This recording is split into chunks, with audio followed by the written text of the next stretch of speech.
We've been talking a lot the last year or two about a lot of different sources of information, from statutes and regulations to payer policies. And as Molly and I were discussing the sessions that we've done, we realized we really haven't done a walkthrough of where to find all of these resources that we talk about in our different sessions. So that's what we wanted to do today, is do sort of a hands-on showing you these different statutes, regulations, manuals, and guidance resources that you all can refer to and find the latest and greatest information on telehealth. Now, this is no longer maybe late breaking news. Many of you have heard that the Secretary of the Federal Department of Health and Human Services announced that they would be, or that they plan, knock on wood, to allow the current cycle, the current 90-day cycle of the federal public health emergency for COVID-19 to expire. They would allow it would sunset, or it would expire at the end of the day on May 11th, making May 12th, 2023 our first post public health emergency day. And with that will come a lot of changes, and we've talked about a few of those in previous sessions. Some things that will go away the day the public health emergency ends, some things that will go away maybe 151 days, likely through December 31st of 2024, based on kind of a current discrepancy between Medicare policy and federal law, and certain flexibilities with respect to telehealth that would continue to be available through December 31st of 2023. So I've got a link to that if you want to refer to the Secretary's announcement. In the meantime, I want to talk through some of the different resources, and I'm going to now kind of shift away from my slides and just go right out to my internet browser for you all to follow along and talk through some of these resources. Our rules for telehealth, particularly with the Medicare program, starting with Medicare, starting at the federal level, really come from the Social Security Act. And so I've got the link in my URL. You're going to have the full URL and a hyperlink in the slides that we send out. But it's section 1834, and I've already scrolled down to the section that talks about payment for telehealth services. Now, this is important because this tells us what pieces of those telehealth rules that had been in place prior to the public health emergency are set by Congress. If there is any rule that is here in the Social Security Act, Medicare, CMS, the Federal Department of Health and Human Services can't change that through regulation and rulemaking. They have to follow what Congress directs here in the Social Security Act. In particular, if we come down to originating sites, this lists the eligible originating sites. Is kind of complicated, but the sites referred to in clause 4C, little Roman numeral I, if you can follow along right here, when it's talking about what an originating site is, listing those out.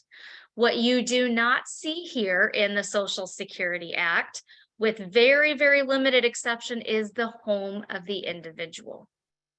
So once we get past these post PHE kind of periods, the home of the individual may no longer be an eligible originating site. Now, I say this, but there has since been legislation to add some exceptions to the end of this section 1834. And let's see if they've incorporated onto this website yet, that extends the home as an eligible originating site through December 31st of 2024. So that's not policy and rulemaking by Medicare. That was Congress saying at least through December 31st of 2024, the home will continue to be an eligible originating site. So that's where we're getting all of these basic terms and definitions.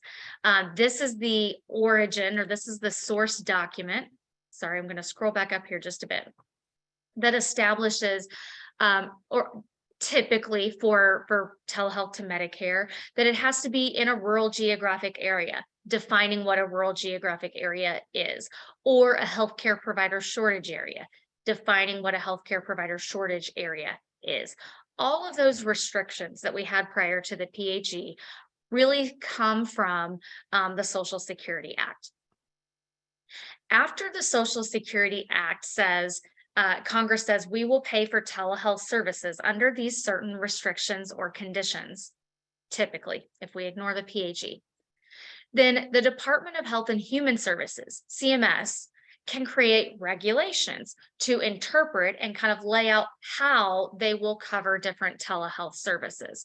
For example, if I'm looking at the telehealth regs, I'm just going to do a word search in here for telecommunications system. Okay. So the secretary will pay for telehealth services furnished via telecommunications system. Let's see. And then for Alaska and Hawaii, that includes store and forward, but not everybody else. What Congress does not do is define telecommunications system. That's left to the Department of Health and Human Services to decide. So that's where rulemaking of the Department of Health and Human Services come into play. So now I'm going to switch gears and we're going to look at the regulations that HHS at the federal level has promulgated to say this is how we are going to implement and pay for telehealth services. Now, the regulation itself, the primary regulation that we'd refer to is 42 CFR 41078. And I'm not going to read through all of this, but you can see this is where HHS defines what they consider to be an interactive telecommunications system. And we know typically outside of some of the flexibilities from the public health emergency, that generally means live, two-way, real-time audio and visual communications technology, kind of like we have going now. You can see me, you all could interact, you can hear me, you could ask questions, that type of interactive telecommunications technology.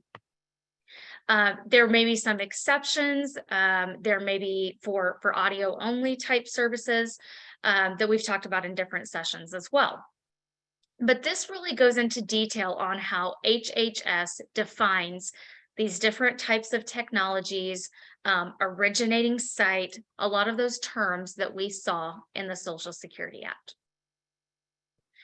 This is the resulting regulation, but I'm going to scroll down to the bottom of this regulation, and you're going to see a bunch of text and paragraphs here. These were the rule-making documents where Health and Human Services says, public, here's what we're thinking about implementing regulations to put into effect Congress's direction that we cover telehealth services. And you can see there's quite a lot. Every one of these blue hyperlinks is a different piece of rulemaking. And that proposed rule that Health and Human Services publishes tells the public what they're thinking of doing. And then there's a comment period. And then there is a final rule, which could change the language in the regulation that we're looking at. So I want to look at just one of these Federal Register documents. I've got that on my next tab here, that talks about telehealth services. And these are so valuable. I am in the Federal Register documents all the time because there's so much information in the Federal Register that never makes its way to the text of the regulation itself. For example, when Health and Human Services publishes a proposed rule and outlines what they think, how they think they're going to define interactive telecommunications system, how they think they will define eligible practitioners, and so on.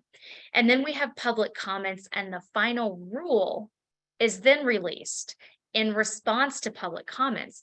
What you will find in the Federal Register, I'm going to skim down here so you can see an example of it, is Health and Human Services taking comments from the public that they think are important and responding to them, answering them, and addressing them. And a lot of this that is extremely valuable information about HHS's policy does not make its way into the final regulatory text, but it tells us how HHS will interpret its own regulations and its own rules and requirements. So I think that's just incredibly helpful to keep an eye on those Federal Register documents. And again, you may have to dig through a lot of historical Federal Register documents, which reflects the evolution of rulemaking to get to the place where we are today with this 42 CFR 41078 regulation.